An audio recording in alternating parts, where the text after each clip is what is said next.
ہم وہی کہیں گے جو ہمارا دین ہم کو بتاتا ہے. عمل کرو تو تمہارا بھلا ہے. الحمدللہ رب العالمین والصلاة والسلام على سید الانبیاء والمرسلین. اما بعد فاعوذ باللہ من الشیطان الرجیم. بسم اللہ الرحمن الرحیم. ان اللہ وملائکتہ یصلون علی النبی یا ایہا الذین آمنوا صلوا علیہ وسلموا تسلیما. اللهم صل على سيدنا وشفيعنا وحبيبنا ومولانا محمد وبارك وسلم صلاة وسلاما عليك يا رسول الله صلى الله تعالى عليك وسلم. پچھلی مجلس میں آئے ہوئے سوالات کے کچھ جوابات پیش کیے گئے تھے. ابھی بہت سے سوالات کے جوابات باقی رہ گئے تھے. کچھ کے جوابات انشاءاللہ اس محفل کے اندر پیش کیے جاتے ہیں. ایک صاحب نے یہ سوال بھیجا ہے کہ ٹوپا یا سویٹر موڑ کر نماز پڑھنا کیسا ہے؟ ٹوپے کو ماتھے کے پاس سے موڑا جاتا ہے اور سویٹر کو نیچے کی طرف سے اندر موڑا جاتا ہے. جو ٹوپا یا سویٹر موڑ کر پہنے جاتے ہیں ان کو اسی طرح بنایا گیا ہے اور لوگوں کی عادت بھی یہی ہے کہ وہ انہیں موڑ کر ہی پہنتے ہیں. تو اس ٹوپے اور سویٹر میں نماز پڑھنا بغیر کسی کراہت کے جائز ہے، کیونکہ نماز میں کپڑے کو عادت کے خلاف موڑنا مکروہ ہے.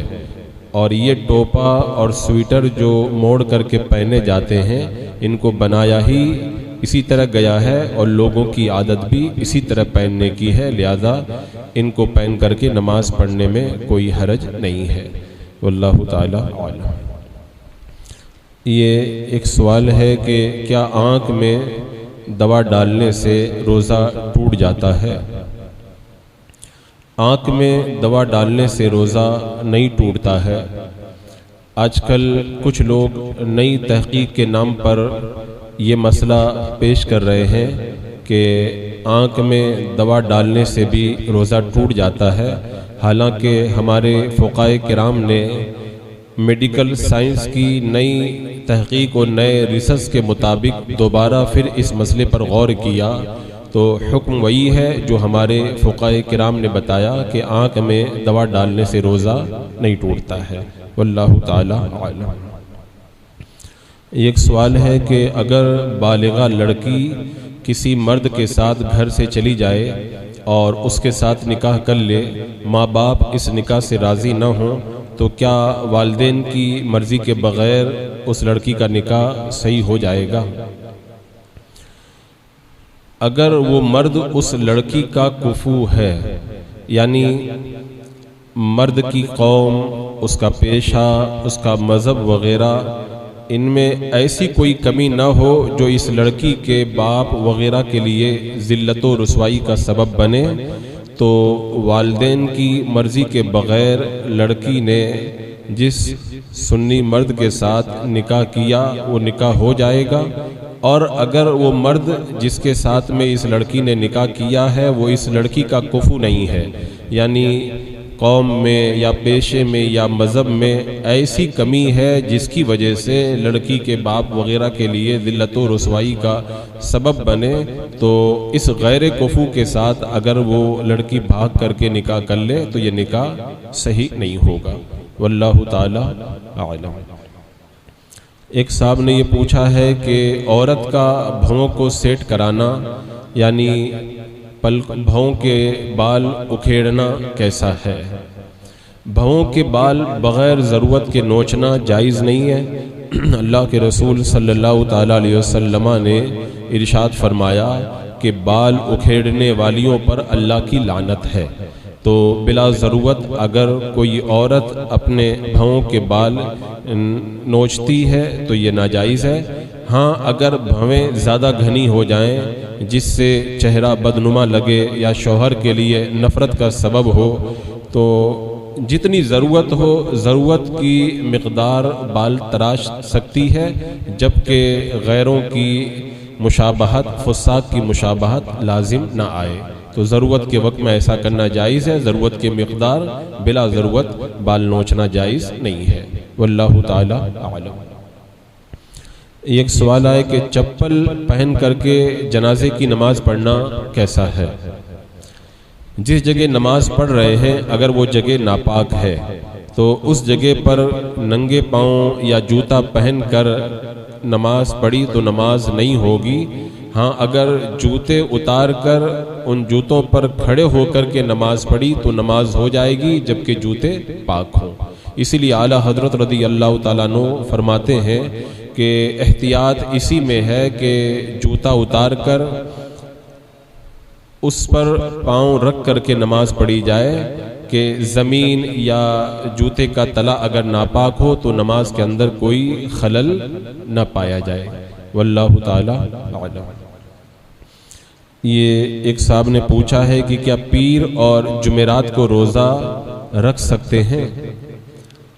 احادیث کریمہ میں پیر اور جمعرات کے روزے کی فضیلت آئی ہے۔ اگر وہ ایام ممنوعہ میں سے نہ ہو تو پیر اور جمعرات کا روزہ رکھنا جائز ہے۔ میرے آقا صلی اللہ تعالی علیہ وسلم نے ارشاد فرمایا کہ پیر اور جمعرات کو بندوں کے اعمال پیش ہوتے ہیں تو میں پسند کرتا ہوں کہ میرا عمل اس وقت پیش ہو کہ میں روزے دار ہوں۔ اور حضرت ام المومنین عائشہ صدیقہ رضی اللہ تعالی عنہا بیان فرماتی ہیں کہ آقا کریم صلی اللہ تعالی علیہ وسلم پیر اور جمعرات کا خیال کر کے روزہ رکھا کرتے تھے، لہذا پیر اور جمعرات کو روزہ رکھنا جائز ہے، اس کے اندر کوئی حرج نہیں بلکہ یہ ثواب کا کام ہے۔ واللہ تعالی اعلم۔ یہ ایک سوال ہے کہ کلمہ شریف کو گجراتی زبان میں لکھنا جائز ہے اور کیا اسے گھڑی میں لکھوا کر کے گھڑی پہن سکتے ہیں؟ جائز ہے، لیکن اگر گھڑی میں لکھوا کر کے پہنا جائے تو اس بات کا خیال رہے کہ کلمہ شریف کا ادب اور اس کی تعظیم کا پورا اہتمام ہو۔ اگر کلمہ طیبہ کی تعظیم اور اس کے ادب کا اہتمام کیا جائے تب پھر ایسا کرنا جائز ہے۔ واللہ تعالی اعلم۔ یہ ایک سوال آیا ہے کہ نکاح کا سنت طریقہ کیا ہے؟ نکاح کا سنت طریقہ یہی ہے کہ سب سے پہلے کسی دیندار لڑکی کا انتخاب کیا جائے، رشتہ جب طے ہو جائے تو سادگی کے ساتھ مسجد کے ادب کا خیال رکھتے ہوئے نکاح کی تقریب منعقد ہو اور اپنی طاقت کے مطابق مہر مقرر کیا جائے۔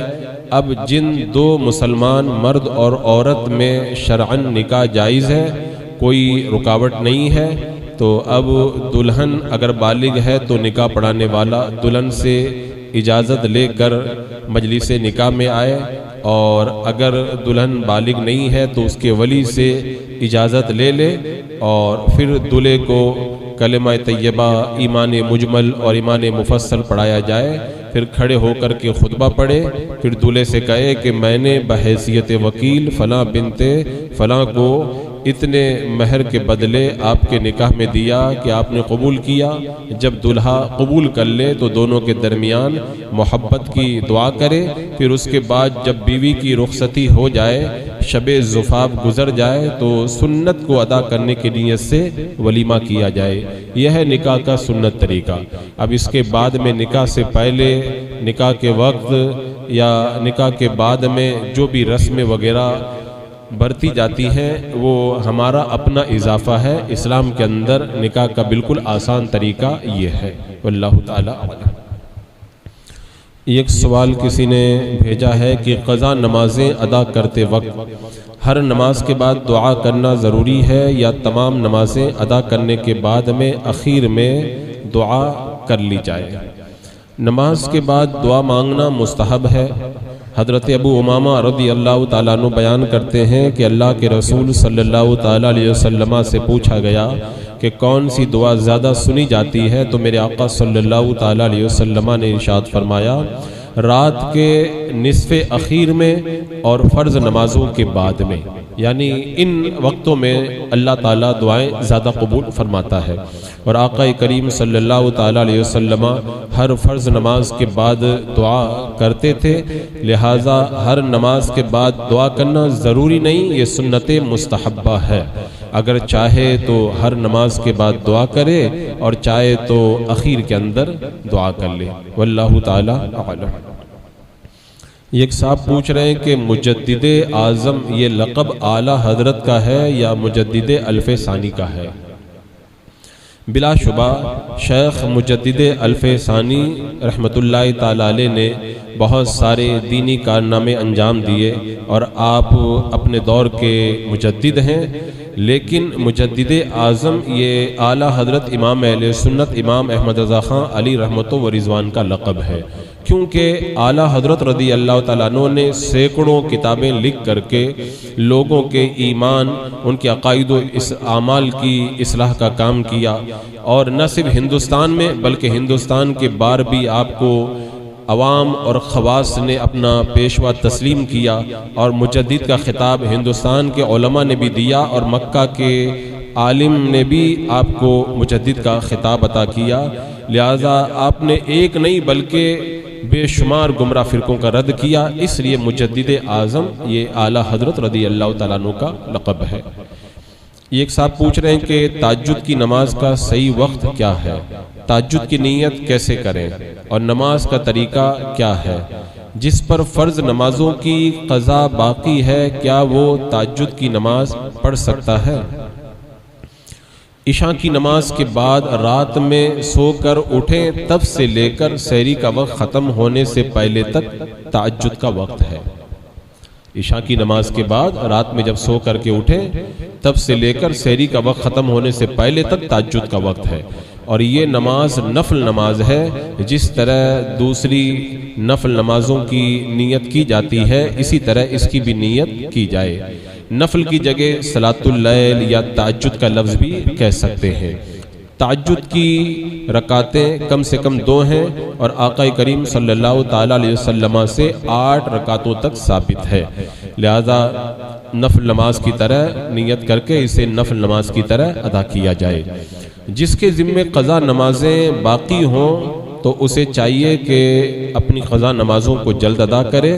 تہجد پڑھنا چاہے تو پڑھ سکتا ہے، مگر کوشش یہ ہو کہ نوافل کے بجائے قضا نمازوں کو ادا کرے۔ یہ ایک سوال کسی نے بھیجا ہے کہ حضور اکرم صلی اللہ تعالیٰ علیہ وسلم پر بوڑھی عورت کچرا ڈالتی تھی اور حضور صلی اللہ تعالیٰ علیہ وسلم اسے کچھ نہیں کہتے تھے، یہ روایت صحیح ہے یا نہیں؟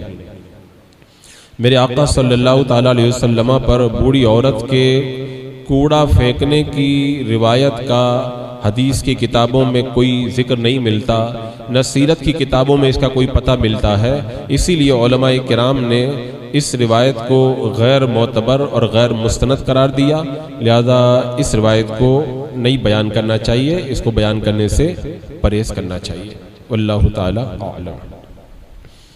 یہ ایک بڑا اہم سوال پوچھا گیا ہے کہ مرد اور عورت کی نماز میں کیا فرق ہے؟ مرد اور عورت کی نماز کا فرق جاننا یہ مردوں کے لیے بھی ضروری ہے اور عورتوں کے لیے بھی ضروری ہے، تاکہ کوئی مرد اپنی نماز کے کسی حصے میں عورت کی طرح نہ کر بیٹھے اور کوئی عورت اپنی نماز کا کوئی رکن وغیرہ مرد کی طرح نہ ادا کر لے۔ تو دونوں کے لیے ضروری ہے کہ مرد اور عورت کی نماز میں جو چیزیں جدا جدا ہیں، جن چیزوں میں فرق ہے، ان کو یاد رکھیں۔ تو اس حوالے سے فقہاء کرام نے جو تفصیلات بیان فرمائی ہیں ان میں غور کرنے سے یہ پتہ چلتا ہے کہ مرد اور عورت کی نماز میں کئی طریقے سے فرق ہے۔ سب سے پہلے تکبیر تحریمہ، یعنی نماز شروع کرتے وقت میں اللہ اکبر کہہ کر کے جو ہاتھ باندھے جاتے ہیں تکبیر تحریمہ کہی جاتی ہے، اس میں بھی فرق ہے۔ مرد اپنی ہتھیلیاں تکبیر تحریمہ کے وقت آستین کے باہر رکھے، اور عورت کے لیے حکم یہ ہے کہ وہ ہتھیلیاں آستین یا چادر کے اندر رکھے۔ دوسرا فرق یہ ہے کہ مرد دونوں ہاتھ کانوں تک اٹھائے اور عورت دونوں ہاتھ صرف مونڈوں تک اٹھائے، کانوں تک نہ اٹھائے۔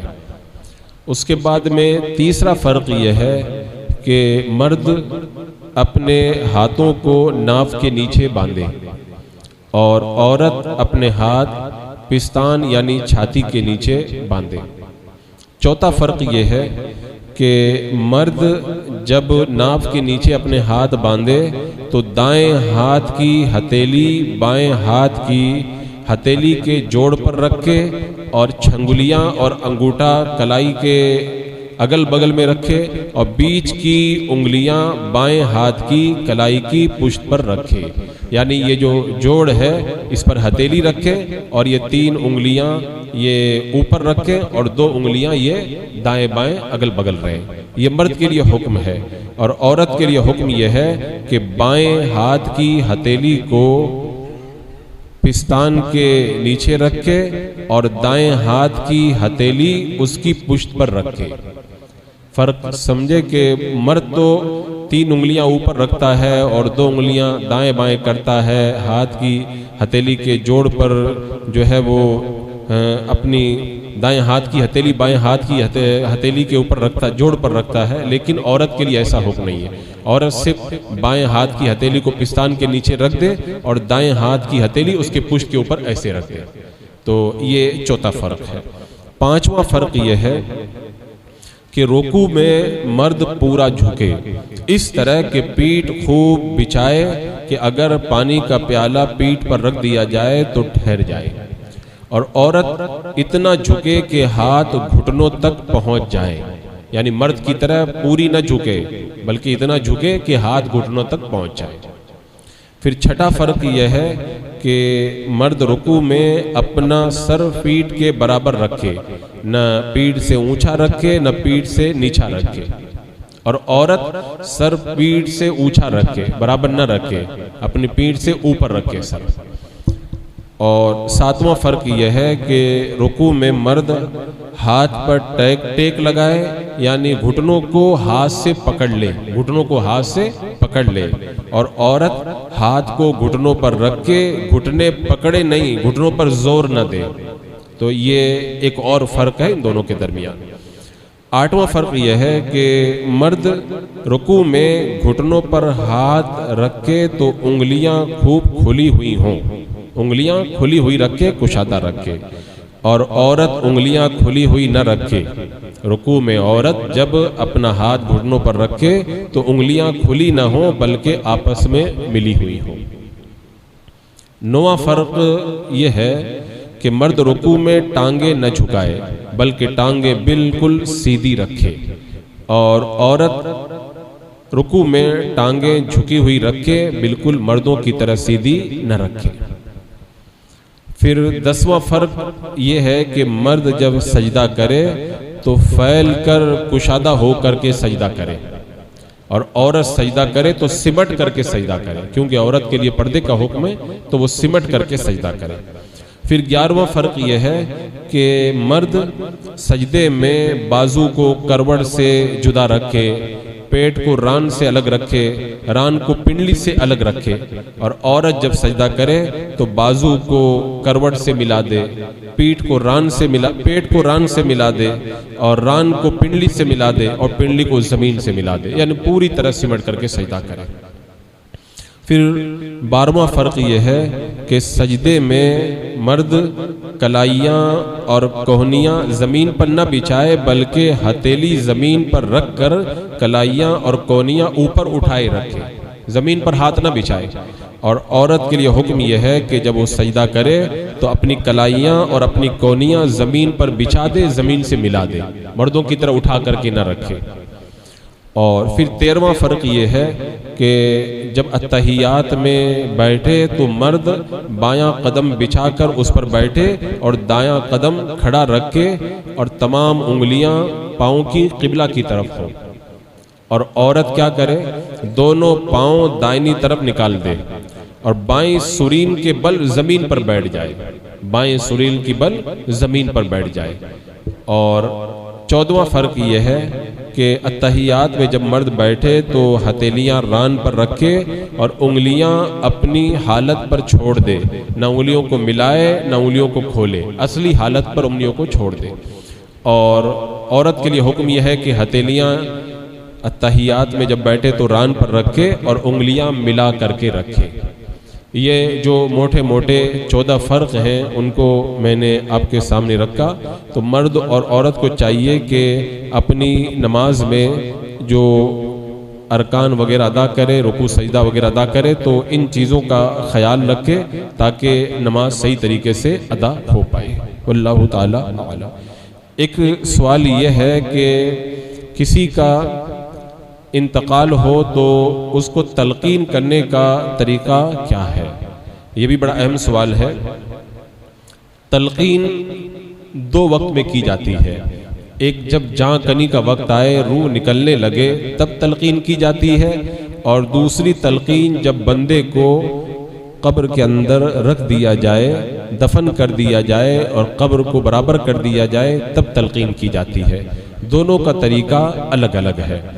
جب جاں کنی کا وقت آئے، یعنی موت کا وقت قریب آ جائے اور موت کی علامتیں پائی جائیں، تو سنت یہی ہے کہ مرنے والے کو دائنی کروٹ پر لٹا کر قبلہ کی طرف منہ کر دے، اور اب جاں کنی کی حالت میں جب روح گلے کو نہ آئی ہو تو اس وقت تلقین کرے۔ تلقین کا طریقہ یہ ہے کہ اس کے پاس بلند آواز سے پڑھے، اشہد ان لا الہ الا اللہ و اشہد ان محمد رسول اللہ۔ یہ پڑھے، یہ اس کو پڑھنے کے لیے کہے نہیں، بس پاس میں بیٹھ کر کے پڑھے۔ جب اس نے اس کلمہ طیبہ کو پڑھ لیا تو اب تلقین کرنا بند کر دے، اور اگر اس نے کلمہ پڑھنے کے بعد کوئی بات کر لی تو پھر سے تلقین کرے، یعنی اس کا دنیا سے جاتے جاتے آخری کلام لا الہ الا اللہ محمد رسول اللہ ہونا چاہیے، اور تلقین کرنے والا نیک آدمی ہو، یہ بہتر ہے۔ تو یہ جس کا انتقال ہونے والا ہو اس کو تلقین کرنے کا طریقہ، لیکن جس کا انتقال ہو گیا اور اس کو قبر میں رکھ دیا گیا تو دفن کے بعد مردے کو تلقین کرنا اہل سنت کے نزدیک یہ مشروع ہے، اور اس کا طریقہ یہ حدیث پاک میں بھی آتا ہے۔ اللہ کے رسول صلی اللہ تعالی علیہ وسلم نے ارشاد فرمایا، جب تمہارا کوئی مسلمان بھائی انتقال کرے اور اس کو مٹی دے چکو تو تم میں سے ایک شخص قبر کے سرانے کھڑے ہو کر کے کہے یا فلاں بن فلانا، وہ سنے گا، جواب نہیں دے گا، پھر کہے یا فلاں بن فلانا، وہ سنے گا اور سیدھا ہو کر کے بیٹھ جائے گا، پھر کہے یا فلاں بن فلانا، وہ کہے گا ارشاد کر اللہ تعالیٰ تجھ پر رحم فرمائے گا، وہ کہے گا لیکن ہمیں پتہ نہیں چلے گا۔ اس کے بعد میں اس کو تلقین کی جائے۔ کیسے کہا جائے؟ یعنی اس سے کہا جائے کہ یاد کر اس کلمہ کو جس سے تو پڑھ کر کے دنیا سے نکلا ہے، یعنی یہ گواہی دے کہ اللہ کے سوا کوئی معبود نہیں، محمد صلی اللہ تعالی علیہ وسلم اس کے بندے اور رسول ہے، اور یہ کہ تو اللہ کے رب ہونے پر، اسلام کے دین ہونے پر، اور محمد صلی اللہ تعالی علیہ وسلم کے نبی اور قرآن کے امام ہونے پر راضی ہے۔ یہ اس کو تلقین کرنے کا طریقہ ہے۔ حدیث پاک میں آتا ہے کہ جب کوئی تلقین کرتا ہے اپنے مردے کو تو منکر نکیر ایک دوسرے کا ہاتھ پکڑ کر کے کہتے ہیں چلو ہم اس کے پاس کیا کریں گے بیٹھ کے جسے لوگ اسے حجت سکھا چکے۔ اور میرے آقا صلی اللہ تعالی علیہ وسلم سے کسی نے پوچھا کہ یا رسول اللہ اگر مردے کی ماں کا نام معلوم نہ ہو تو کیا کریں؟ تو اللہ کے رسول علیہ السلام نے فرمایا کہ حوا کی طرف نسبت کرے۔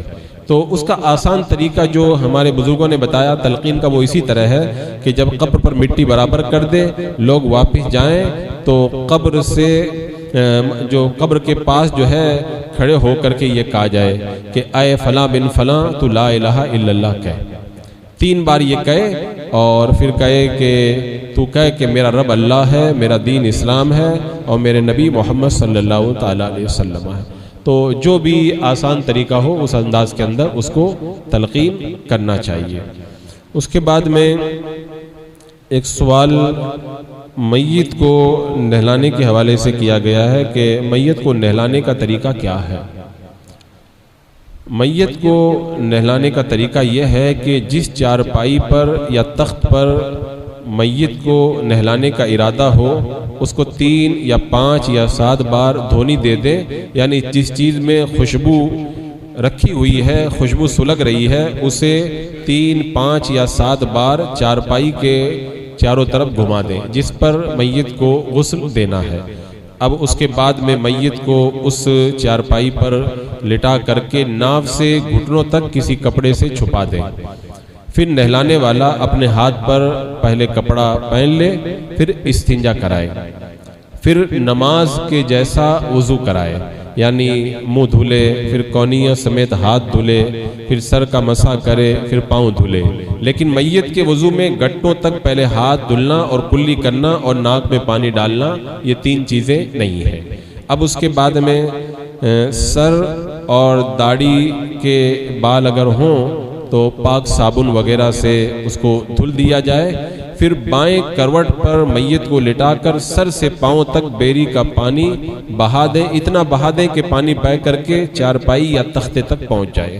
پھر اس کے بعد دائنی کروٹ پر لٹائیں اور اسی طرح کریں، یعنی سر سے لے کے پاؤں تک پانی بہا دیں کہ تختے تک پہنچ جائیں۔ اگر بیری کے پتے ہیں تو اچھا ہے، ورنہ نیم گرم پانی سے بھی یہ کام کیا جا سکتا ہے۔ اس کے بعد میں میت کو ٹیک لگا کر بٹھا دیں، نرمی کے ساتھ نیچے کو پیٹ پر ہاتھ دھیرے دھیرے پھیریں، اگر کچھ بدن سے نکلے تو اس کو دھو دے۔ وضو اور غسل جو کرایا ہے اس کو دوبارہ کرانے کی ضرورت نہیں ہے۔ پھر جب سب بدن کو دھل دیا تو آخر میں سر سے لے کے پاؤں تک کافور کا پانی بہا دے، پھر اس کے بدن کو کسی پاک کپڑے سے آہستہ آہستہ پوچھ دے، اور جب غسل دینے کا ارادہ ہو تو نہلانے والے کے پاس میں خوشبو سلگا دینا چاہیے تاکہ میت کے بدن سے اگر بو آئے تو اس کو پتہ نہ چلے۔ اور اس بات کا خیال رکھیں کہ میت کو نہلاتے وقت میں ضرورت کے مطابق ہی اس کے اعضاء کو دیکھیں، بلا ضرورت کسی عضو کو نہ دیکھیں۔ ہو سکتا ہے اس کے بدن میں کوئی عیب ہو جسے وہ چھپاتا تھا، تو جب زندگی میں وہ ظاہر کرنا پسند نہیں کرتا تھا تو اس کے انتقال کے بعد بھی بلا ضرورت اس کی طرف نظر کرنا یہ منع ہے۔ یہ میت کو نہلانے کا طریقہ۔ ایک سوال اس حوالے سے یہ بھی کیا گیا ہے کہ جب کسی کا انتقال ہو جائے تو اس کو قبر میں اتارنے کا طریقہ کیا ہے، کیونکہ اس کے اندر بھی بہت سارے لوگ کچھ غلطی کر بیٹھتے ہیں۔ اس لیے سائل کے پوچھنے کا مقصد یہ ہے کہ انتقال کے بعد میں جب کسی کو دفن کیا جائے تو دفن کرنے کا اسلامی طریقہ کیا ہے۔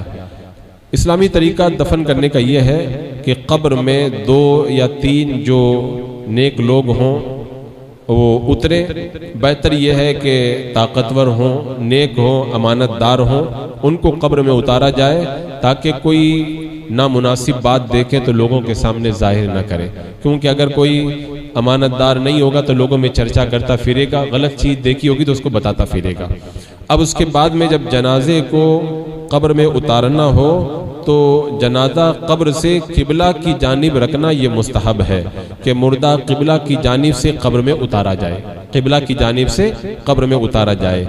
اور اب اس کے بعد میں میت کو قبر میں رکھتے وقت میں یہ دعا پڑھیں، بسم اللہ و بسم اللہ و علی ملت رسول اللہ، اور اس کے بعد میت کو دائنی طرف کروٹ پر لٹھائیں، اس کا منہ قبلہ کو کر دیں۔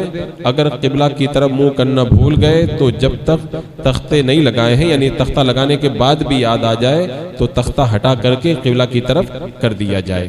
اور اس کے بعد میں پھر قبر میں رکھنے کے بعد ایک کام یہ کیا جائے کہ کفن کی بندش کھول دی جائے، یعنی جو کفن کو باندھ کے رکھا ہے اس کو کھول دیں کہ اب باندھنے کی کوئی ضرورت نہیں ہے۔ اور قبر میں رکھنے کے بعد میں لحد کو کچی اینٹوں سے بند کر دیں، زمین نرم ہو تو تختے لگانا بھی جائز ہے۔ اور ایک بات کا خیال رکھا جائے کہ عورت کا جنازہ ہو تو قبر میں اتارنے سے تختہ لگانے تک قبر کو کپڑے سے چھپائے رکھیں تاکہ بے پردگی نہ ہو۔ اب تختہ لگانے کے بعد میں پھر مٹی دینا مستحب ہے، اور مٹی دینے کا طریقہ یہ ہے کہ سرانے کی طرف دونوں ہاتھوں سے 3 بار مٹی ڈالیں۔ پہلی بار کہیں منہا خلقناکم، دوسری بار کہیں وفیہا نعیدکم، تیسری بار کہیں ومنہا نخرجکم تارۃ اخری۔ اس کے بعد ہاتھ میں جو مٹی لگی ہوئی ہے اسے جھاڑ دے یا دھو لے، یہ اپنی مرضی ہے۔ ایک سوال اس میں کفن دینے کے طریقے کے بارے میں بھی ہے، انشاءاللہ پھر کبھی موقع ملا تو میت کو کفن دینے کا جو صحیح طریقہ ہے اس حوالے سے گفتگو ہوگی۔ بسم اللہ الرحمن الرحیم، اللہم صلی علی سیدنا مولانا محمد وبارک وسلم، صلاۃ و سلام علیک یا رسول اللہ، یا اللہ یا رحمان یا رحیم العالمین۔ اپنے محبوبان بارگاہ کے صدقے میں ماہ رمضان المبارک کی برکتوں سے ہم تمام کو مالا مال فرما۔ اے اللہ ہمیں کثرت سے عبادت، تلاوت اور دیگر صدقہ و خیرات و نیکیاں کرنے کا جذبہ عطا فرما۔ مولا ہمیں زندگی میں بار بار رمضان المبارک کی بہار نصیب فرما، ایمان پہ زندگی، ایمانی پر خاتمہ عطا فرما۔ ربنا تقبل منا انک انت السمیع العلیم وتب علینا انک انت التواب الرحیم۔ ان اللہ وملائکتہ یصلون علی النبی یا ایہا الذین آمنوا صلوا علیہ وسلموا تسلیما۔ اللہم صلی علی سیدنا و شفیعنا و حبیبنا مولانا محمد وبارک وسلم، صلاۃ و سلام علیک یا رسول اللہ۔ سبحان ربک رب العزة عما یصفون والسلام علی المرسلین والحمد للہ۔